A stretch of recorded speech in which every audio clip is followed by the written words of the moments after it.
নিষিদ্ধ সংগঠন ছাত্রলীগের সভাপতি জনাব সাদ্দাম হোসেন। জনাব সাদ্দাম হোসেন, আপনাকে আমাদের অনুষ্ঠানে স্বাগত জানাই। আপনি আপনার ব্যস্ততার মধ্যে আমাদেরকে সময় দিয়েছেন, সেজন্য আপনাকে অনেক ধন্যবাদ। আমাদের সঙ্গে আরো রয়েছেন বাংলাদেশ জাতীয় পার্টির চেয়ারম্যান জনাব আন্দোলিব রহমান পার্থ।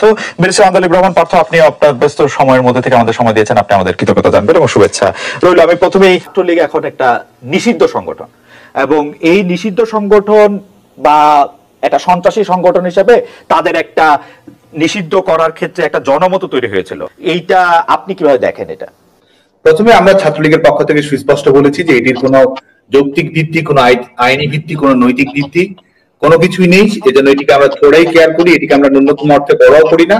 এবং সত্যিকার অর্থে যারা পাকিস্তান সামরিক বাহিনী মুক্তিযুদ্ধ চলাকালীন সময় বাংলাদেশ আওয়ামী লীগ সহ আমাদের বাংলাদেশ ছাত্রলীগ উপর নিষেধাজ্ঞা দিয়েছিল, তো যারা সামরিক স্বৈরশাসক, যারা বাংলাদেশের জনগণের উপর যারা জবরদখল করে কুক্ষিগত ক্ষমতা চাপিয়ে দিয়েছে, তারা যখন আমাদেরকে নিষিদ্ধ করে, আমরা মনে করি এই নিষিদ্ধ বাংলাদেশ ছাত্রলীগের জন্য ব্যাজ অব অনার, এটি আমাদের জন্য সম্মানের।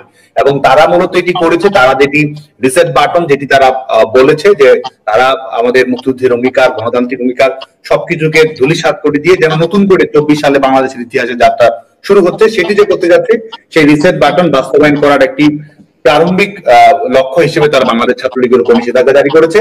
এবং আরেকটি বিষয় মনে করি, সেটি হচ্ছে তারা যে আমাদের তারা তো প্রথম কথা হচ্ছে তাদের তো জনগণের ম্যান্ডেট নেই, তারা অগণতান্ত্রিক, অবৈধ এবং অসাংবিধানিক।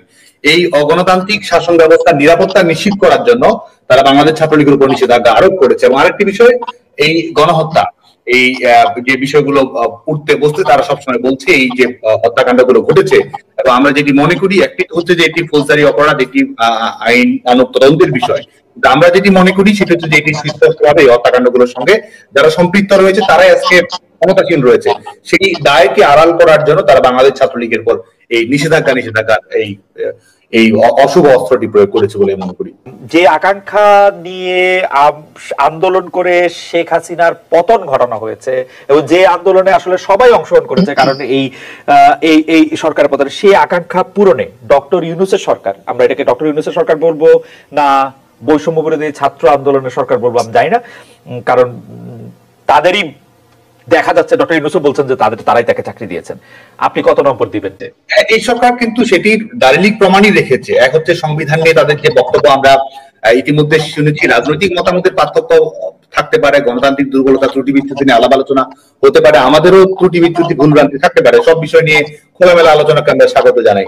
কিন্তু তারা আজকে যে বিষয়টিকে সামনে রেখে এই রিসেট বাটনের কথা নিয়ে এসেছে এবং তাদের কাজে কর্মে যদি আমরা সেটির প্রতিকায়ন আমরা দেখতে পাই, মুক্তিযুদ্ধের অঙ্গীকার, মুক্তিযোদ্ধাদের প্রতি বাংলাদেশের জনগণের যে সম্মাননা রয়েছে সেটিকে ধূলিসাৎ করা এবং 71 সালকে প্রতিস্থাপিত করার একটি প্রচেষ্টা, এবং আমাদের 71 সালের ব্যাপারে বাংলাদেশের জনগণের যে দৃষ্টিভঙ্গি, সেই দৃষ্টিভঙ্গিকে বদলে দেওয়ার একটি অপচেষ্টা আমরা দেখতে পাচ্ছি। গোটা বাংলাদেশের মানুষের সম্মিলিত যে লক্ষ্যগুলো ছিল, সেটি গণতন্ত্র হোক, সেটি শোষণ মুক্তি হোক, সেটি এক ধরনের ইনক্লুসিভ অন্তর্ভুক্তিমূলক সমাজ ব্যবস্থা প্রতিষ্ঠা হোক, সবকিছুকে আজকে ধূলিসাৎ করার যে প্রয়াস আমরা দেখতে পাচ্ছি। তো সুস্পষ্ট ভাবেই তারা আসলে এটিতে তারা বিশ্বাস করে এবং আমাদের স্বাধীনতার অঙ্গীকারে তারা বিশ্বাস করে না বলে আমি মনে করি। আচ্ছা, আমি প্রশ্নটা করি, থ্যাংক ইউ। আমি প্রশ্নটা করি যে আওয়ামী লীগ সরকার পতনের পর আমরা খেয়াল করেছি যে ছাত্রলীগে থাকা ছাত্র শিবির নেতার আত্মপ্রকাশ ঘটতেছে নানাভাবে, এমনকি জুলাই আন্দোলনের সমন্বয়কও আমরা দেখতে পাচ্ছি যে ছাত্র শিবির নেতা। এই ধরনের কৌশলের কারণে গত 15 বছর শিক্ষা জীবন, ছাত্র রাজনৈতিক কেরিয়ার সবই আপনারা ঠিক রাখতে পেরেছেন, কিন্তু ছাত্র দলের অনেকে শিক্ষা জীবন, কেরিয়ার ধ্বংস হয়ে গেছে বিগত সরকার আওয়ামী লীগ ছাত্রলীগের নিপীড়নের কারণে। অনুপ্রবেশের এই রাজনীতি কি আপনাদের সাংগঠনিক সিদ্ধান্ত হয়েছে নাকি ব্যক্তিগত সিদ্ধান্তে? হ্যাঁ, এই ধরনের কিছু বিচ্যুতি অবশ্যই ঘটেছে এবং যে নামগুলো আসলো, তারা বিভিন্ন সময়ে সামাজিক যোগাযোগ মাধ্যমে বাংলাদেশ ছাত্রলীগ সম্পর্কে প্রশস্তিমূলক প্রশংসা করেছে, ছাত্রলীগ কর্মীদের নানাভাবে দৃষ্টি আকর্ষণ করার চেষ্টা করেছে। ছাত্রলীগের সাংগঠনিক কাঠামোতে, যদিও আপনি যে দুজনের নাম বললেন, সাংগঠনিক কাঠামোতে তাদের কোনো অন্তর্ভুক্তি ছিল না। আজকেও আমরা দেখেছি চট্টগ্রাম বিশ্ববিদ্যালয়ে ছাত্র শিবিরের যখন পূর্ণাঙ্গ কমিটি ঘোষিত হয়েছে, সেখানেও আমরা সমন্বয়কদের একটি অংশকে আমরা দেখেছি যে বিভিন্ন জন যারা সমন্বয়ক পদে ছিল তারা ছাত্র শিবিরের পূর্ণাঙ্গ কমিটিতে রয়েছে।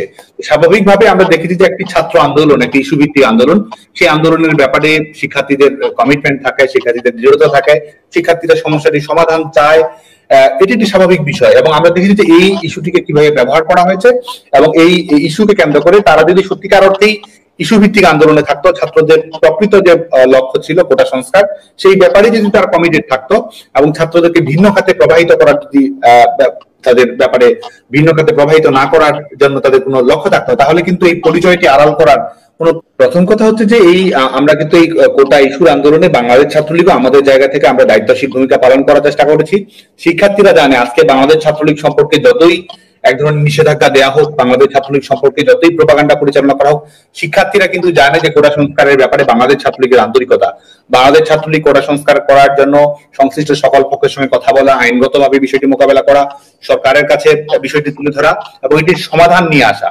বাংলাদেশ ছাত্রলীগ এটির মধ্যেই সীমাবদ্ধ ছিল। কিন্তু আমরা যেটি দেখতে পেয়েছি যা এবং আজকে যে যারা স্বীকারোক্তি দিচ্ছে, আজকে তারা বলছে সশস্ত্র বিপ্লবের জন্য প্রস্তুত ছিল, তারা বলছে তারা এই পুলিশ হত্যা করা, শিক্ষার্থীদের হত্যা করা, এই ধরনের সেন্সিটিভ ফিলিং গুলো না হলে তারা এই ধরনের পরিস্থিতি তৈরি করতে পারতো না, এগুলো তারা বলছে। আর আমরা বাংলাদেশ ছাত্রলীগের, কিংবা শুধু বাংলাদেশ ছাত্রলীগ নয়, আমরা যদি বাংলাদেশের ছাত্র রাজনীতি সম্পর্কে যদি আমরা একেবারে বিশদভাবে খেয়াল রাখি, তাহলে দেখবো যে এই যে ইনফ্লুয়েন্স ইন ডিসগাইজ, এক ধরনের অনুপ্রবেশের মাধ্যমে ছদ্মবেশ, এক ধরনের ভিন্ন রূপ ধারণ করে অনুপ্রবেশ ঘটানো, এটি বাংলাদেশ ছাত্রলীগ এটির শিকার হয়েছে। অন্যান্য প্রগতিশীল ছাত্র সংগঠনগুলোর অভ্যন্তরেও কিন্তু এই ধরনের মৌলবাদী সংগঠনগুলোর অনুপ্রবেশ ঘটেছে। শুধু তাই নয়, সামাজিক সাংস্কৃতিক সংগঠনগুলো, বিভিন্ন সমিতিগুলো, এগুলোতেও কিন্তু এদের অনুপ্রবেশকে আমরা দেখেছি। আর কারণ মধ্যবর্তী সময়ে যারা আজকে এই ক্ষমতা কুক্ষিগত করে রেখেছে, বঙ্গবন্ধুকে হত্যা করার পরে বঙ্গবন্ধুর খুনিরাও তো বাংলাদেশের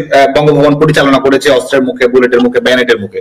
তো তারা যদি, এবং বর্তমান সময়ে 24 সালের 5 আগস্ট পরবর্তী সময়ে কেউ যদি বাংলাদেশের রাজনৈতিক ইতিহাসকে যদি কেউ 3 মাসের মধ্যে ফ্রেমবন্দি করে রাখে, তারাও বোকার সঙ্গে বসবাস করবে বলে মনে করি। প্রথম কথা হচ্ছে যে আমাদের এই গোটা দেশেই তো রাষ্ট্রযন্ত্রকে ব্যবহার করে হোক কিংবা একটি পলিটিক্যাল সিন্ডিকেট গড়ে তুলে হোক, গোটা দেশে কিন্তু আওয়ামী লীগের নেতাকর্মীদের উপর নির্যাতন, নিষ্পেষণ পরিচালনা করা হচ্ছে এবং দেশে কোনো আইনের শাসন নেই, কোনো ন্যূনতম বিচার ব্যবস্থা বাংলাদেশে কোথাও নেই, এবং কোন ধরনের আজকে যে ন্যূনতম ন্যায়সঙ্গত গণতান্ত্রিক বিধি ব্যবস্থা, সেটির প্রতি ন্যূনতম শ্রদ্ধা কিন্তু দেখাচ্ছে না। যারা সরকার, এই অবৈধ সরকারের প্রধান হিসেবে রয়েছে, তিনিও এক ধরনের পৃষ্ঠপোষকতা দিচ্ছেন, তার বক্তৃতা বিবৃতিতে, তার সিদ্ধান্ত গ্রহণ প্রক্রিয়ার মাধ্যমে এক ধরনের বৈধতা কিন্তু দেওয়া হচ্ছে এবং এই হত্যাকাণ্ডগুলোকে এক ধরনের জায়েজ করা হচ্ছে। এবং তাই নয়, ভবিষ্যতেও হত্যাকাণ্ড ঘটবে সেই আগাম হুমকিও কিন্তু প্রদান করা হচ্ছে। তো এই যখন অবস্থা, স্বাভাবিকভাবে একটি রাজনৈতিক দলের নেটওয়ার্কিংটি কিন্তু কোনো না কোনো ভাবে এটির দ্বারা ক্ষতিগ্রস্ত হয়, সীমাবদ্ধ হয়ে পড়ে। কিন্তু এই কোটা সংস্কার ইস্যুকে কেন্দ্র করে এই লাশের রাজনীতি, এই ধরনের গৃহযুদ্ধের বাস্তবতা, এই ধরনের সুযোগ সন্ধানী প্রচেষ্টা, এটি কিন্তু আমরা দেখতে পাচ্ছি, এটি নতুন কিছু নয়। যখন এই আন্দোলন চলাকালীন সময়, কারণ বাংলাদেশে আইনগত ভাবে 11 জুলাইয়ের পর থেকে বাংলাদেশে কোনো কোটা কার্যকর ছিল না। 12 জুলাই যে পরীক্ষা দিয়েছে, 12 জুলাই যে পরীক্ষার বিজ্ঞপ্তিতে এসেছে, সেখানে বাংলাদেশে 1% কোটাও ছিল না। এটি হচ্ছে বাংলাদেশের বাস্তবতা। তো 11 জুলাই যে আন্দোলনের একটি হ্যাপি এন্ডিং হওয়ার কথা, সেটিকে যে টেনে হিসেবে অন্যদিকে প্রলম্বিত করা হলো এবং সে সময়ই বলা হয়েছে আওয়ামী নিধন করতে হবে, আওয়ামী লীগ নেতা কর্মীদেরকে হত্যা করতে হবে। এটি তো শুধু 5 আগস্ট পরবর্তী সময়ে সরকারের স্বীকারোক্তি নয়, আগে থেকে কিন্তু তারা এই ধরনের কথাবার্তাগুলো বলছে। এবং আজকে তারা যে ধরনের উদ্ধত্ত দেখাচ্ছে, যে ধরনের, এবং শুধু তাই নয়, অফিসিয়াল ডিক্লারেশন, সরকারি প্রজ্ঞাপনের মাধ্যমেই তো তারা প্রমাণ করেছে যে তারা এই হত্যাকাণ্ডগুলোর সঙ্গে সম্পৃক্ত। এই যে বাংলাদেশে যে সহিংসতামূলক ঘটনাগুলো বলতে চাচ্ছে যে 8ই আগস্ট পর্যন্ত বিচার হবে না বলেছে, সেটা হ্যাঁ, ইন্ডেমনিটি দিয়েছে। তারা তো ইন্ডেমনিটি দেওয়ার মাধ্যমেই প্রমাণ করেছে যে এটি কারা এর সঙ্গে সম্পৃক্ত রয়েছে, কারা এর সঙ্গে সম্পৃক্ত নয়, কোন বিষয়গুলো আপনি আইনের আওতায় নিয়ে আসতে পারবেন, কোনগুলো প্রশ্ন করতে পারবেন না, সেটি তো তারা এক ধরনের ইন্ডেমনিটি দিয়েছে। এটি তো 75 সালে বঙ্গবন্ধুর হত্যাকাণ্ডে যেমন ইন্ডেমনিটি প্রদান করা হয়েছে, আজকেও এই শিক্ষার্থীদেরকে যারা হত্যাকাণ্ডের সঙ্গে সম্পৃক্ত রয়েছে তাদেরকে ইন্ডেমনিটি দেওয়ার জন্য এটি করা হয়েছে।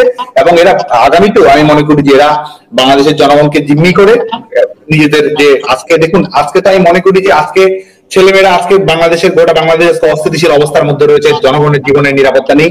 এই যে মানুষগুলো হত্যাকাণ্ডের শিকার হয়েছে, 100 জন মানুষ হত্যাকাণ্ডের শিকার হয়েছে, এই প্রত্যেকজনের বিপরীতে, এই 100টি লাশের বিপরীতে এই 100টি মানুষের রক্তের বিনিময়ে এক একজন উপদেষ্টা হয়ে বসেছে এবং আজকে গোটা বাংলাদেশকে তারা এক ধরনের কুক্ষিগত করে রেখে এদেশের মানুষের শান্তি, স্বস্তি, নিরাপত্তা, গণতন্ত্র সবকিছুকে তারা বিপন্ন করেছে।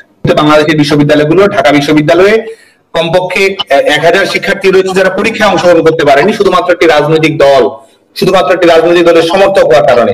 2000-এর মতো অধিক শিক্ষার্থী রয়েছে যারা নিয়মিত শিক্ষা কার্যক্রম পরিচালনা করতে পারছে না। শুধু তাই নয়, ঢাকা বিশ্ববিদ্যালয়ে ইতিহাসে এটি কখনো ঘটেনি। বাংলাদেশের ইতিহাসে কখনো ঘটেনি, স্বাধীনতা পূর্ববর্তী সময় ঘটেনি, যেখানে কয়েক শতাধিক শিক্ষক নিয়মিত শিক্ষা কার্যক্রমে তাদের ক্লাস পঠন পাঠন হোক, জ্ঞান গবেষণা হোক, কোন ধরনের কার্যক্রমে তারা অংশগ্রহণ করতে পারছে। এবং শুধু তাই না, আজকে তো আমরা দেখেছি যে ধরনের দ্বিচারিতাগুলো আমরা দেখেছি, যে বিভিন্ন ইস্যুতে যে ধরনের অবস্থানগুলো তারা গ্রহণ করেছিল। এই বিচার বিভাগে আপনি প্রধান বিচারপতিকে কিভাবে অপসারণ করা হলো, 23 জন বিচারপতিকে কিভাবে নিয়োগ করা হলো, এবং তারাই সবসময় কিন্তু বলেছে যে বিচারপতি নিয়োগে আইন থাকা উচিত, এই ধরনের কথাগুলো কিন্তু তারা সবসময় বলেছে। আজকে তারা বিচার বিভাগকে কিভাবে নির্বাহী বিভাগের মাধ্যমে বিচার বিভাগকে তারা হস্তগত করলো, সেটা কিন্তু প্রমাণিত হচ্ছে। আজকে নির্বাচন নিয়ে তারা সবসময় কথা বলেছে, সেই নির্বাচন নিয়ে তারা সার্চ কমিটি গঠন করেছে, এবং সেই সার্চ কমিটিতে কাদের সে ধরনের বিতর্কিত মানুষগুলোকে তারা বসিয়েছে। এটির মাধ্যমে কিন্তু তাদের সার্বিক যে বিচারিতা সবকিছু বাংলাদেশের মানুষের কাছে ফুটে আছে। তারা মানবাধিকার নিয়ে সবসময় কথা বলেছে, অথচ বাংলাদেশের মানুষের আজকে মৌলিক মানবাধিকার নেই, সভা করার অধিকার নেই, সমাবেশ করার অধিকার নেই।